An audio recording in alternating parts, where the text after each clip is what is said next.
Good afternoon. We are back for another special episode of A Yorkshire Office. Today we have an MBE, a member of the most excellent order of the British Empire, Mr. Graeme Chapman. Is that how we should refer to you, Mr. Graeme Chapman MBE? On a Sunday. Oh, Mr. Graeme Chapman on a Sunday. Just G, otherwise, most people call me. Well, G. You've come here because you have now released a new book about your adventures. I have indeed. Could you go into the title of the book, what it's about, and a little brief history about yourself? It's called By Thumb to the Lowest Point on Earth. And the meaning of it is, by thumb is hitchhiking, and to the lowest point on earth is the Dead Sea, which is in between Israel and Jordan. And it's 1,200 and something feet below sea level. And I was there in 1964-65 before you guys and many other people were even thought of. Wow. I was a glint in my grandfather's eye. Something like that. I was actually 20 years of age, and it's all in my book, but the story is basically the fact that I was actually felt deprived that national service was no more. I had cousins, I'm an only child, but I had cousins that went in the national service and came back with tales of swimming on the beaches of Cyprus and meeting beautiful girls, and I thought, this sounds great to me. And when it came around to my generation, unfortunately for me, it was canned. So I thought, well, I've got to do my own national service. So I claim to have invented a gap year before a gap year was invented, if you see what I mean. You invented it first. I did. Graeme Chapman, the inventor of the gap year. Yeah. So I handed my notice in. I worked for a company at the time called Spillers, who made dog foods, animal foods, flour, all sorts of different things in the grocery business. And I was known in italics as a trainee manager, which is interpreted loosely as dog's body. And it was good training, actually. So I handed the notice in, and I expected to be booted out. But lo and behold, the managing director called me into his office. God called me into his office, and he said, "Good for you, old chap." He said, more youngsters should do things like this. Have an adventure before you meet a girl and marry and settle down. So I'm going to make you an offer. I thought, going to make me an offer? God's going to make me an offer? He said, yes. If you come back within 365 days, I'll keep your job open. Make sure that you don't have any financial worries. So I said, well, can't turn that down. That's great. He said, secondly, you've got to do me a favour. Every month I expect a letter from you telling me what you're up to, but in return I'll write to you to tell you how my business is doing. And I thought, I can't believe this, I'm dreaming. And I'm going to give you 6 rolls of film, and I want you to come back and make a presentation to the company on your travels. 6 rolls of films to me at that stage was like giving me £1 million. So I went away. In front of him, very cool, calm and collected, as though I expected it, and I got outside the door and I went, yes, fantastic. And that started me off. So what was I going to do? Did a lot of research. Of course, it was before the days of computers and Google it, etc. But I got encyclopedias, spoke to people, friends, vicars, all sorts of people that I knew had travelled, and set out on a route which was going to take me eventually to the lowest point on earth, because I knew I could survive in the winter as far south as southern Israel. I had £100 in my pocket, which, to be fair, is worth a bit more today. I don't know how much it would be, but it was still not much money. So I knew I couldn't blow it on any expensive hotels. Sleeping under hedges and things would be the idea. And hitchhiking. And I'd done quite a bit of hitchhiking in the UK. I'd hitchhiked by myself up to Scotland, down to Cornwall. And so I felt quite at home with hitchhiking, and I loved it. I met people who were interesting, and 9 out of 10 people in the world are friendly. It's only politicians that ruin this world. Yeah, I think they should go to number 10. They should hear this, shouldn't they? I'm convinced that it's only politicians that want to go to war. not the rest of the civilized people. Like, Well, considering the protests, I mean, we have the protests out on the road in front of our building. We can vouch for did that. you? I think, a lot of the Free Palestine movement. Good for them. Yeah, absolutely. So I'm losing track. Where am I? So yes, having done all this research, the first thing I actually organised was to join a Mennonite, which is an American Christian group of people that were going to dig a reservoir for a children's home near the south of France. And that was a good stopping off point and acclimatisation to hotter climates, because this was now August 1964.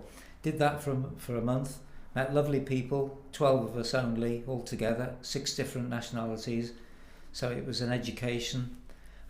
I'm in touch with most of those people all these years on. From there I then hitchhiked across the top of Italy into what was then Yugoslavia, down Yugoslavia. I'm being very quick now, otherwise it would take me a year to tell you. Right down into Athens. And at Athens we had what was known, I don't know if we would call it that today, a letter of introduction to a friend of a friend's. And this guy was the naval military attaché to the embassy in Athens. And this chap was a terribly sort of chap, and he said, it's a pity you've come now, because if you come the next week, you could have had the palace where we're putting Philip up. Who's Philip? Prince Philip, he's Jew. I said, well, he's sure, do you think? He said, no, I don't think so. He's come for the wedding. Oh, so who's getting married now? I can't tell you the name, but it was a princess of the king that was at the time ruling Greece. So he said, unfortunately, I can only let you have the rooms for one night. So here we were, hitchhikers, sleeping under hedges. I was with a friend at this time. We were all together, the 2 of us, in this palace with jacuzzis. And this is 1964, hot tubs. And we couldn't believe our luck. It was amazing. But we were chucked out after 24 hours because this bloke Philip was coming. He was coming to take your place. Yeah. So he stayed in the same place where you were. Yeah. I'm not sure if they changed the sheets. After Whether they use sheets, you agree, do they? Yeah, if it had been the other way around, we wouldn't have bothered. I'm not sure this You'd be way. selling them. Yeah. I'd be selling them. Yeah. Is hitchhiking as simple as it sounds like you see in the movies? Literally just when you say by thumb out, and people are. That's a very interesting question, because I have to go back to the time that I was doing it. Sometimes you could wait 3 hours for somebody to stop. My belief was, as long as you're not in a hurry, 3 hours is nothing to get the right lift. I'm not sure I've mentioned this in the book, I even turned down some lifts because I didn't like the look of the person. I thought, he looks a bit evil. Yeah. And then wherever he said he was going, I said, oh, it's no good for me, and waited for the next lift. Sometimes in certain countries, and I'm going back to 64, 65, Germany was top of the list. Now, I'm not sure if that was because they felt guilty after the war. I had a British flag, and they pulled up. One guy gave me a lift, and we chatted away, German guy, lovely man, took me for a meal. He said, where do you come from? I said, Liverpool. He said, oh, I visited Liverpool in 1942. And I thought, we're in the middle of a war.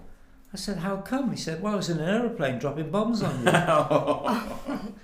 And it was a job, for him. He said, I don't bear any malice. I said, you took the roof off our house and you bombed our chip shop. Oh, yeah, because if it's the chip shop, I'd be fuming. I would. Someone bombed my chip shop, and I'm very particular about my fish and chip shops. I'd be after them. I'd be on the first plane over. So Germany then was fantastic. What was the worst country in Europe for hitchhiking? Have a guess. I want to say France. You're right, first time. That was terrible. And all hitchhikers knew you avoided France. So to get to the south of France, where my work camp was, I went through Belgium, Luxembourg, Germany, Switzerland, and then into France. I know it's not on TV, and I'm showing you with my hands.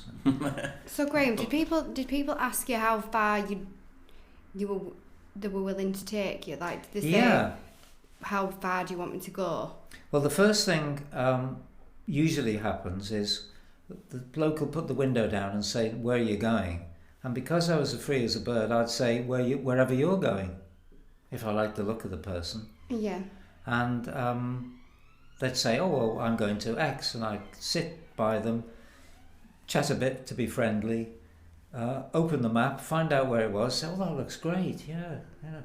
And I had a tent with me as well, so I was camping. You could go sort of anywhere. So I didn't mind. So as long as he wasn't going completely out of my way, I just went with whatever, because I knew I had a destination, and if I went that way or... Were you scared at any point? Yeah. Getting stuck? Quite often. I got attacked a couple of times. Really? Yeah. It's all in the book.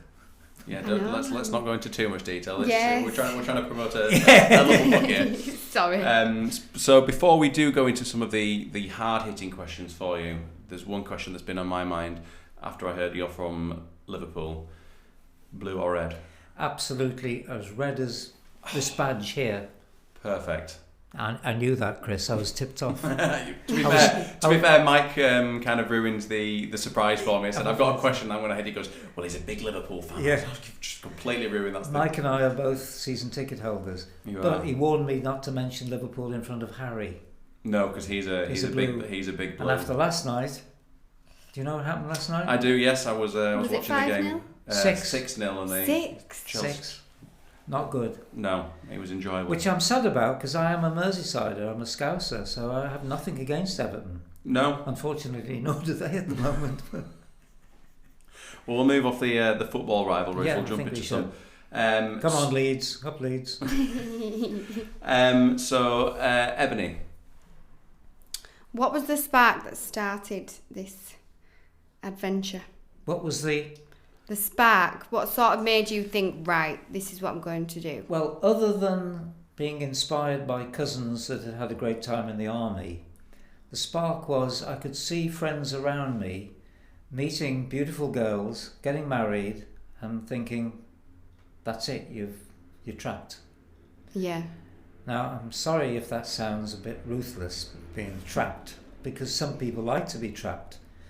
But within me was an adventurous spirit. My father had been in the war for 6 years, and although he was almost a pacifist, he actually enjoyed the time because he was in certain situations with comrades that he liked and loved and had a great time with, travelled the world, saw the Far East, even went back and volunteered to do more at the end, which my mum wasn't delighted about, God bless her. So there was a family tradition of being adventurous and getting yourself out there before. Yeah. So at that time I thought, if I don't do it now, I'll never do it, because if I leave it too long, I might get into a career, which is not a bad thing, but for me, I wanted to see the world beforehand. The one thing that didn't work was that I said to people, I want to get this out of my system, and when I came back and later on I was being interviewed for other jobs, when they said, have you got it out of your system? I lied and said yes, but I hadn't really. It was still there. And that was fine. Weekends, you can find adventure. Your 2 or 3 weeks holiday, whatever it is, you can find adventure. You don't need to be away a year if you've got that sort of spirit. Is it the best thing you've ever done? Is my wife listening to this? We won't pass it on if you don't want us to. Okay. Other than a family... yes, it is. And the book has been in my head literally for 50 years. Every year I've thought I must write it. I don't know if it's one of your questions, but can I answer this? Yeah, absolutely. So I had a journal that I wrote at least once a week, often once a day. I had 240 films, thanks to Mr. Porter at Spillers. Thanks, George, who's probably not with us anymore. I had letters that I'd written to my parents that they gave me back. Oh, really? So you've got it all documented? Great letters, you can have them. Which is good, because I told them my feelings and my fears and my worries and my troubles and my high points, and it was all there. So every year I thought, I've got all this material, what am I going to do with it? I should do something with it. I love that. Yeah. I love that. Especially during the kind of era where you couldn't just sort of email and text and everything. It was kind of write down a letter and they might not read it for a couple of days. You might not even know if they've read it. Even the reading the map thing's a bit weird to me. I'm like, oh my gosh. Yeah, well, I had lots of maps. Yeah, I could not read a map. Well, in those days, I would write to people like Shell or an Esso, tell them what I was doing, and they'd just send me loads of maps for free.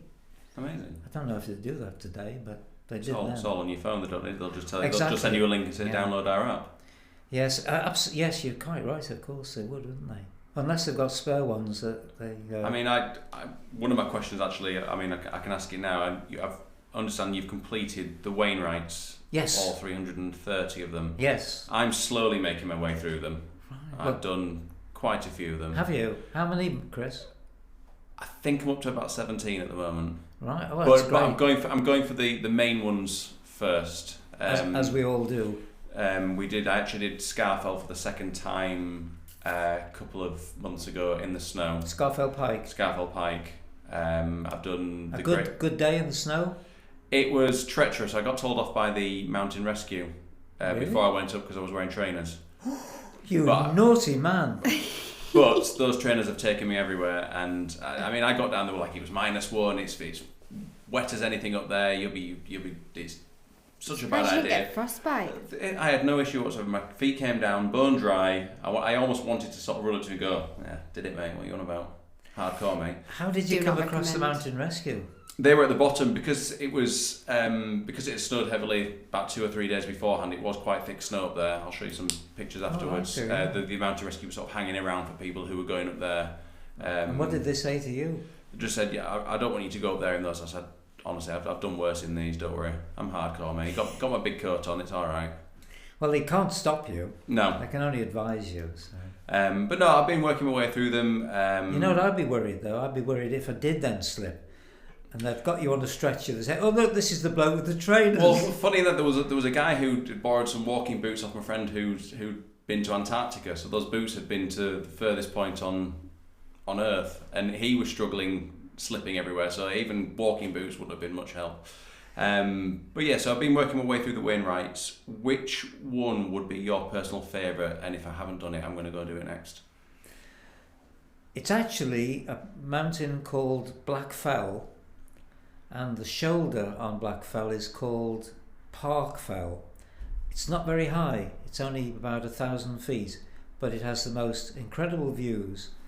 And the great thing is, you don't use that much energy or that much time. You can get up there in less than an hour, and you can go up from Skeleth Fold, Skeleth Bridge, that sort of area, and it's not that populated. Scarfell normally is busy, was it when you were there? Yeah, it was quite busy on that day. And you've probably found out of your 17, it's probably the most crowded. So there's so many mountains. As you probably know, Chris, there's 214 that are part of the pictorial guides. Is that what you're using? I've got some of the original Wainwright books that my grandfather gave me. Well, they're called pictorial guides, and they're like the south, the northwest, the east, far east, all that. And why 330? Because in addition to that, there's the outlying fells, all the ones around the ring. And that's what makes up to the 330. Because if anyone's listening, they'll say, there's only 214 Wainwrights. If anybody's listening, of course there's people listening. Of course. But I'm jealous of you, because the minute I'd finished it, it was a bit of an anticlimax. I've done it. I loved the lists. I love working through them. Being in the mountains, doing 2 or 3 in a day. If you do the Fairfield round, have you done that one? Not yet, no. You tick off 5. You do the Kenmare round, you tick off 6. Oh, it's a great feeling. You suddenly go from 17 to almost 30. So there's my advice. So you did 3 a day, Graeme? Well, it's a ridge. So you do 1, go down a bit, do another, go down. You don't go right down to the valley. A bit like 3 Peaks. I'm not a purist. If you're a purist, you go right down to the valley. Oh, I mean, there's several that I've done several times. I've done Old Man of Coniston. That's my personal favourite. Oh, is it? Yeah, I've done that quite a few times now. Which route was that, Chris? From the bottom. I go from... the village? Yeah, from Coniston, work my way up. We have done sometimes where you've gone the cheat and you've got the car park about a third of the way up, but then you work your way up through the old mines, stop off at the lake halfway up.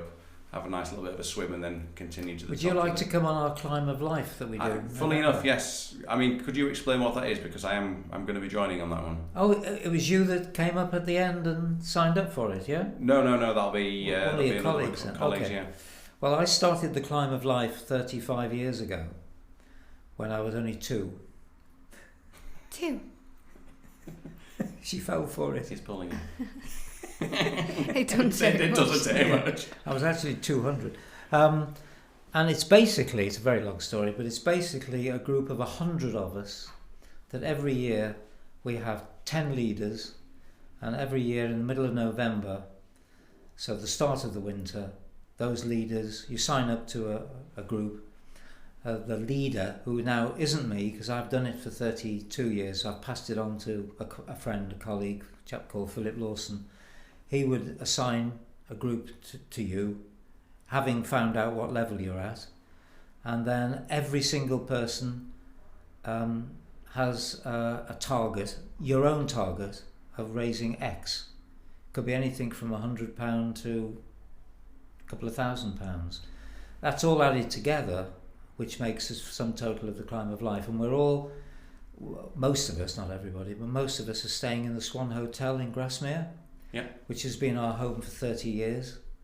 And in the evening we have a dinner, bit of a celebration, bit of a presentation, top fundraiser, person that fell the most in a day, anybody that's broken a leg, a bit of fun. They're the awards that you won. Genuinely a win-win. You raise a lot of money for charity, and we're now collectively up to about 1,950,000. I was just going to say, because I saw the board during your talk earlier on, you've raised close to 2 million for charity over your time doing this. So the aim is to hit 2 million this year. Which I have no doubt, considering I've seen the totals per year that you've been doing. Which has helped a lot today with your company because of the book sales. Because 50% goes to the Institute of Cancer Research, which is the Climb of Life, and the other to our industries charity, of which I'm a trustee and ex-chairman. So it's all good stuff. What I was leading to with the book, which is important because it's your company, is that having thought about doing it for 50 years, amazing I've got back on track, I then found that we were all locked in because of COVID. And I thought, this is the time to write the book. So I'm lucky enough to have a spare room, which was going to be the Climb of Life, the By Thumb to the Lowest Point on Earth book room. And I used it as a job. Every day I went in that room and wrote for anything between 2 and 10 hours, depending on how I was flowing. And I did that from the start of COVID to the end and managed to complete the book. Then, on a trip with your CEO, Mike, talked about it, and he said, together with 6 other people that were involved in the conversation in the industry, we will pay for all the costs. If you're doing this for charity, we'll pay all the costs so the book can be published, and then every single book that's sold, every penny that's sold, will go directly to the charity, no expenses. Amazing. Oh, that's lovely. So that's what we've been doing. So thank you to Mike and to all you guys. And thank you for writing it, because now that I've bought it, I'm definitely going to be getting into that, especially the picture of you in shorts, I believe you've put in the middle. I'll save that. But no, when you mentioned, obviously, when the whole start of everything, when you said that your boss allowed you to go out for that year out and said that your job, obviously, further on the years, you sort of became a boss of your business. How did you sort of balance that adventure and work life, having a career? Well, I also had a family with 2 young boys, and so jokingly, after about 5 years, they would say, "What's the seaside like, Dad? All we do is go up mountains," which was almost true. So literally every time we had a summer vacation, it was either to the Lake District or to the Alps. And I'm also a skier, and we taught them to ski when they were quite young. Well, when you're teaching someone to ski, you're also enjoying it yourself. And so I could fulfill my adventure wishes, but at the same time I was still a family man as well. But it was all within the compounds of making sure that not just satisfying my wishes, but also making sure that my family, including Ruth, who also used to ski, was able to get out and have an adventure. However, one of the jobs I had when I was running ACO, one of the jobs I gave myself was looking after the sales in Scandinavia. And I just happened to go there in the winter, and on a Friday or a Monday I found customers that were good skiers that would take me skiing. Was that a coincidence, Graeme? Oh, totally. Totally. We do something similar here. So, if you had to take one adventure out of everything you've done, which one would it be? Probably going to Patagonia in Chile, the very southern tip of South America, because I was there with a group of about 12 of us, but other than that we hardly saw a soul. We were literally in wilderness. In the middle of nowhere. We were camping, and we had Indians, the local indigenous people that were helping us. They were engaged by our leader, and they would build fires and sing South American songs, music. It just felt genuine and real and not touristy, and the views in the mountains are magnificent. The weather is tough. They get a lot of wind, a lot of snow, but I like that. It's adventurous, and that made me feel alive. Yeah. Remember one evening walking out of the tent by myself down to a river, and just looking at the stillness of the river and the mountains behind, and thinking there's no man-made object. Very often, even in the Lake District, you can see a telegraph pole or something, or a wall that's been built. Down there was just nothing, just the occasional llama. And we learnt to spot puma poo, the feces of pumas, the big cat? Yeah. I don't know if I'm saying that right. Pumas, the Puma. So when you saw the puma poo, you knew there's pumas around here. You've got to be careful. We saw them in the distance, but fortunately not too close up. But a lot of highlights. But I think that would be the one to take away. Pick of the bunch. Because obviously you've been. this is one of our final questions. You've obviously been adventuring for quite a number of years. I know you mentioned in your talk. You've visited what is now a UNESCO site, Petra. Right. Obviously, we have our very own UNESCO site just down the road in Saltaire. How have you seen the world change from that point? Because obviously, I know you mentioned that from Petra, which I don't know if you've seen the book. Is the story in the book about you staying over? Yes, it is. Yes. I'll leave that for the readers then. Yeah. But obviously, you were be able to go into Petra, whereas nowadays it's all cornered off. There's so much tourists. Yeah. How have you seen the world change around that from an environmental prospect? Because I know you mentioned there in your Chile story that there was nothing around. Pristine, yeah. Yeah. So how's that changed? It's an interesting point, Chris. I think the problem that a lot of these countries have is that their number one income or number two income at the worst, or maybe three at the worst, is tourism. So they're attracting people to areas that can be very easily damaged by human beings being there. But if they don't open them up, like climbing Everest, you can pay $50,000 to climb Everest, which seems hideous. But this is the poorest, Nepal, the poorest country in the world, and these people need the income. And that's why the Everest Trail is so busy.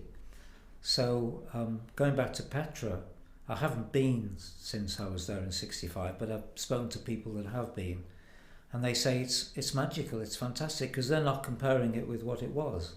So it's kept in good condition as long as you don't tread on it. I guess Stonehenge is another good example. I'm old enough to have walked around Stonehenge and touched the stones. You probably know it's all cornered off, and you can't get near it. Is that a bad thing?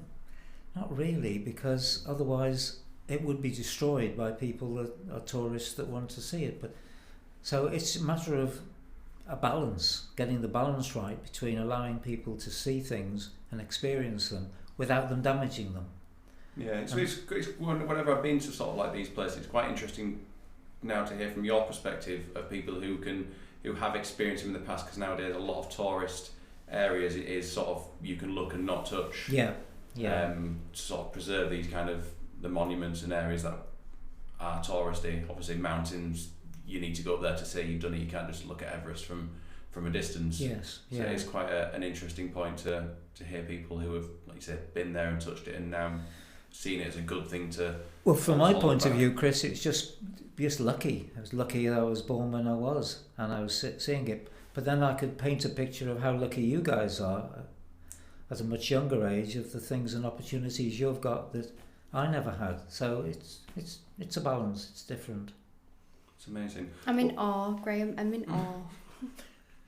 It's almost like she's travelled the world with you. I know. Yeah. Well, we won't go into too much more because we do want people to buy your book. I've got a copy of it here in front of me. By Thumb to the Lowest Point on Earth. We can buy this on, Amazon. I'm sure you could probably find it in a few other bookshops. So I do implore people to go and buy this book. There are some incredible stories. I know you've told us a few through this podcast and through your talk earlier on. So thank you very much for coming on our podcast. Thank you Thank you very much for me. being the best dressed person we've ever had on our podcast. He's very well dressed. It's a stunning English gentleman. That bow tie is to die for. I mean, I love a bow tie. I go to all my Christmas parties wearing a bow tie, so I'm incredibly jealous. But no, thank you, Graeme, for you coming on. And don't forget the red Liverpool trousers that I've got on. The red Liverpool trousers, of course. Oh God, I've lost half the audience. I'll bring them back, don't worry. Yeah. But yeah, no, thank you very much, Graeme, for coming on. Thank you. Thank you, Graeme. Thank both of you.